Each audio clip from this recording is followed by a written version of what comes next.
Hello students, welcome.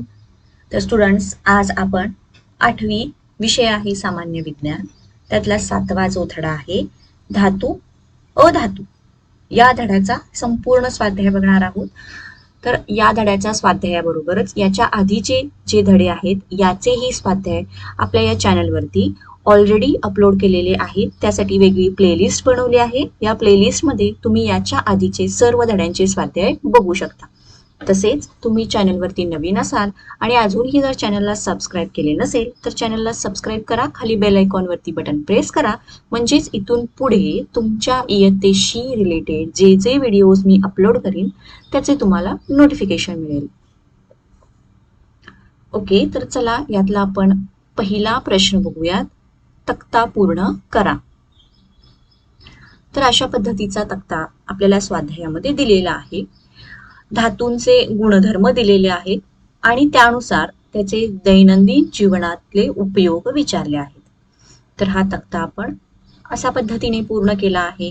धातूंचे गुणधर्म, त्यामध्ये पहिला गुणधर्म दिलेला आहे तन्यता. तर या गुणधर्मानुसार दैनंदिन जीवनातला उपयोग आहे, त्यापासून सोने चांदीचे दागिने तयार होतात. दुसरा आहे वर्धनीयता आणि दैनंदिन जीवनातील उपयोग ॲल्युमिनियम आणि गॅल्वनाइटचे पत्रे. तिसरा आहे उष्णतेचे वहन. तर त्यासाठी स्टेनलेस स्टीलची भांडी, तांब्याची भांडी आणि बॉयलर यामध्ये या गुणधर्माचा उपयोग होतो. चौथा आहे विद्युत वहन आणि तांब्यांच्या तारा. पाचवा आहे नादमयता.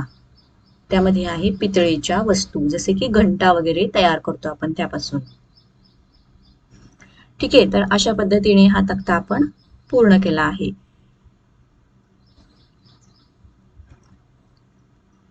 चला दुसरा प्रश्न बघूयात. गटात न बसणारा शब्द ओळखा. त्यामध्ये सोने, चांदी, लोह आणि हिरा. तर यातला जो वेगळा शब्द आहे तो आहे हिरा. नंतर आ प्रश्न, तन्यता, ठिसूळपणा किंवा ठिसूळता, नादमयता आणि वर्धनीयता. तर विद्यार्थ्यांनो, यातला वेगळा आहे ठिसूळता.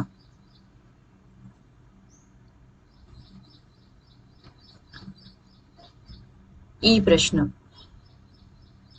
सी, बी आर, एस आणि पी. तर यातला वेगळा आहे बी आर म्हणजेच ब्रोमीन.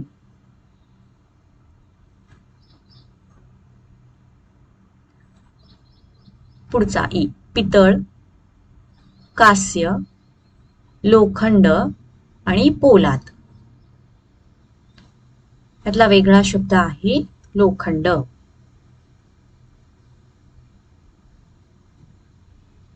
विद्यार्थ्यांनो, व्हिडिओ आवडत असेल तर व्हिडिओला लाईक करा. अजूनही जर चॅनलला सबस्क्राईब केले नसेल तर चॅनलला पटकन सबस्क्राईब करा.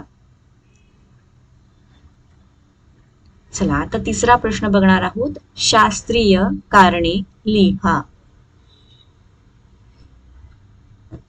तर हा प्रश्न आहे महत्वाचा.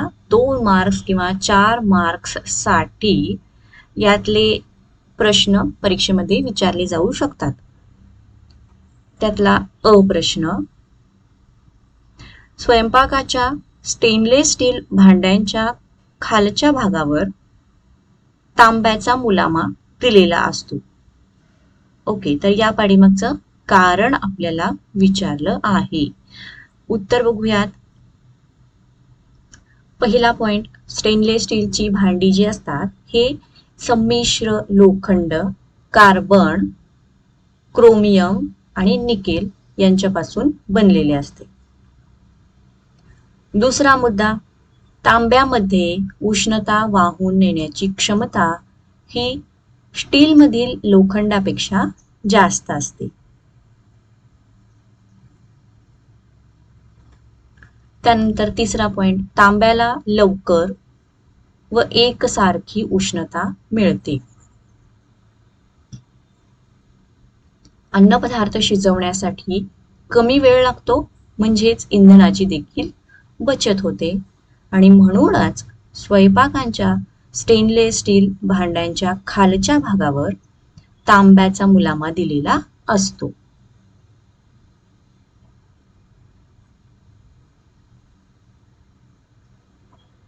पुढील हा प्रश्न, तांबे व पितळेची भांडी लिंबाने का घासतात?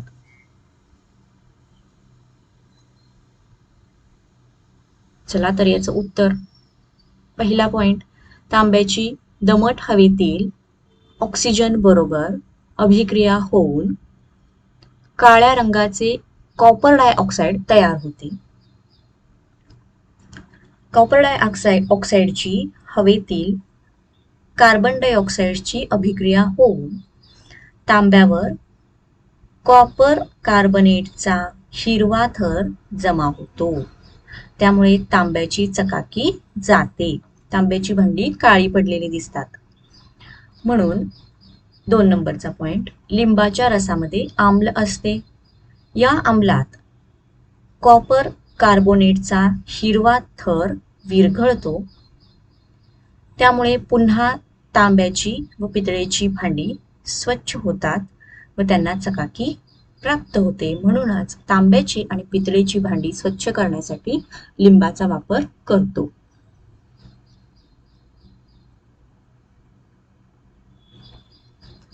ई प्रश्न, सोडियम धातूला केरोसिन मध्ये ठेवतात. उत्तर, कक्ष तापमानाला म्हणजेच रूम टेम्परेचर. सोडियम धातू ऑक्सिजनशी अतिशय तीव्रतेने संयोग पावतो. हवेतील ऑक्सिजन, बाष्प आणि कार्बन डायऑक्साईड यांच्याबरोबर अभिक्रिया झाली असता सोडियम धातू पेट घेतो. सोडियम केरोसिन मध्ये बुडतो व केरोसिन बरोबर त्याची अभिक्रिया होत नाही. म्हणून सोडियम धातूला नेहमी केरोसिन मध्ये ठेवतात. कारण जर आपण असंच वरती रूम टेम्परेचरला, साधारण टेम्परेचरला ठेवलं तर तो पेट घेतो.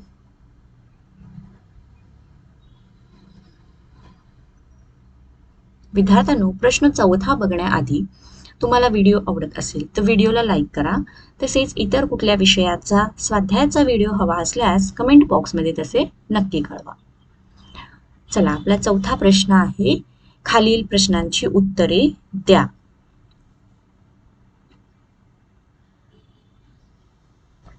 अ प्रश्न, धातूंचे क्षरण होऊ नये म्हणून तुम्ही काय कराल?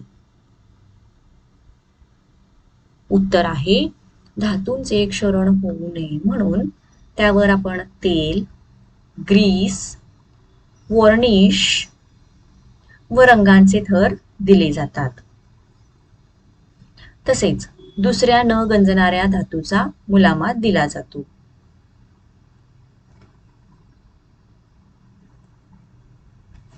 तीन नंबर, लोखंडावर जस्ताचा मुलामा देऊन लोखंडाचे क्षरण थांबवता येते. या क्रियांमुळे धातूच्या पृष्ठभागाचा हवेपासून संपर्क तुटतो. त्यामुळे रासायनिक अभिक्रिया घडून न आल्याने क्षरण होत नाही.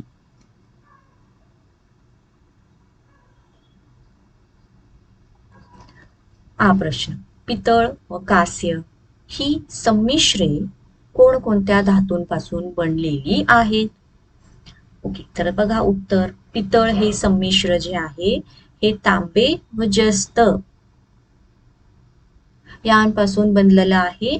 तर कांस्य हे संमिश्र तांबे व कथिल यापासून बनलेले आहे.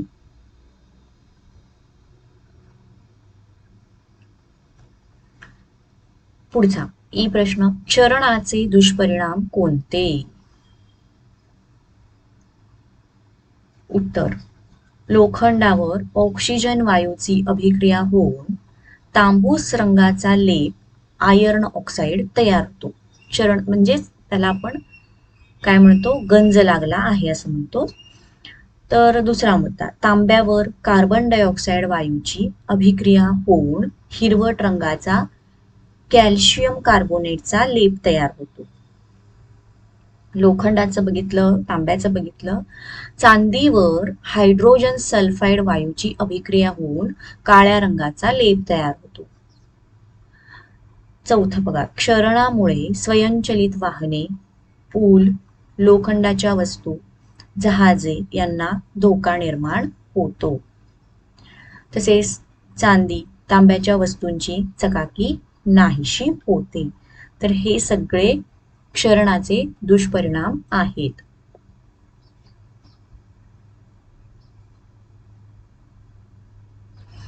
पुढचा ई प्रश्न, राजधातूंचे उपयोग कोणते? तर राजधातू आहेत सोने, चांदी, प्लॅटिनम. ओके, तर उत्तर बघा, सोने, चांदी व प्लॅटिनम यांचा वापर मुख्यतः अलंकार, दागिने बनवण्यासाठी होतो. दुसरा, चांदीचा उपयोग औषधीमध्ये होतो, म्हणजेच अँटीबॅक्टेरियल प्रॉपर्टी त्याच्यामध्ये यूज करून. आणि तिसरा म्हणजे सोन्या चांदीची पदकेही निर्माण करतात. तर या सगळ्यांसाठी या राजधातूंचा उपयोग होतो.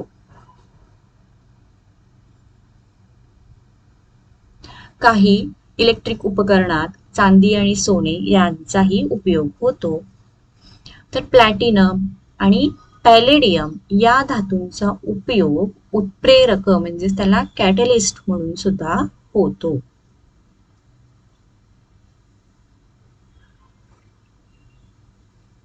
चला विद्यार्थ्यांनो, आता पुढचा प्रश्न बघूया, 5वा. खाली गंजणे याची क्रिया दिली आहे. क्रियेत तीनही परीक्षा नळ्यांचे निरीक्षण करून खालील प्रश्नाची उत्तरे द्या. तर चला आपण बघूयात. परीक्षा नळी 1 याच्यामध्ये आहे हवा, पाणी आणि त्यामध्ये खिळा जो टाकलेला आहे तो गंजलेला आहे. परीक्षा नळी 2 याच्यामध्ये आहे तेल, उकळलेले पाणी आणि त्यामध्ये टाकलेला आहे खिळा. परीक्षा नळी 3 मध्ये आहे शुष्क हवा म्हणजेच कोरडी हवा, कॅल्शियम क्लोराईड टाकलेले आहे आणि त्यातही टाकलेला आहे एक खिळा. चला तर आपण निरीक्षण करून घेतलं आहे. प्रश्न काय आहेत बघा. प्रश्न, परीक्षा नळी 2 मधील खिळ्यावर गंज का चढला नाही? ओके, तर उत्तर खूप सोपं आहे. परीक्षा नळी 2 म्हणजेच या ठिकाणी इथे बघा, तर पाणी आहे उकळलेलं, त्याच्यावरती हा जो आहे हा हे तेलाचा थर आणि त्याच्या खाली हा खिळा आहे. म्हणजेच परीक्षा नळी 2 मध्ये हवेचा संपर्क तेलामुळे रोखला गेला, त्यामुळे खिळ्याचे ऑक्सिडीकरण होत नाही. वरती तेलाचा थर आहे त्यामुळे हवेचा संपर्क होत नाही, त्यामुळे त्याचं ऑक्सिडीकरण होत नाही. आणि तेलाखाली असलेले उकळलेले पाणी हे वायुमुक्त असते, त्यामुळे परीक्षा नळी 2 मधील खिळ्यावर गंज चढत नाही. ओके, सोपं उत्तर आहे. प्रश्न,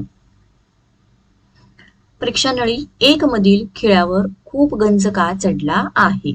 आता इथे बघा, ही याच्यामध्ये या खिळ्याचा हवेशी डायरेक्ट संपर्क होत आहे.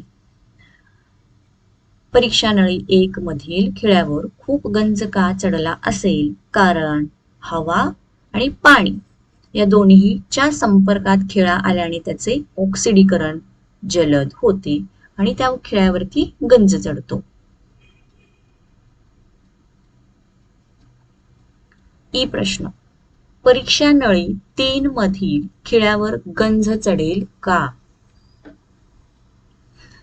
ओके, परीक्षा नळी 3 मध्ये आहे शुष्क हवा आणि कॅल्शियम क्लोराईड.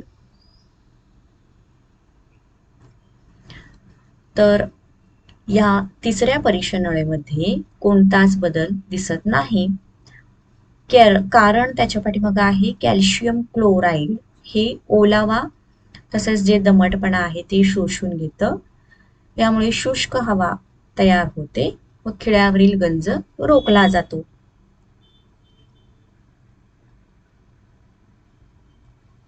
विद्यार्थ्यांनो, याचबरोबर आपला हा स्वाध्याय संपला आहे. तुम्हाला व्हिडिओ आवडला असेल, व्हिडिओला लाईक करा, चॅनलला सबस्क्राईब करा.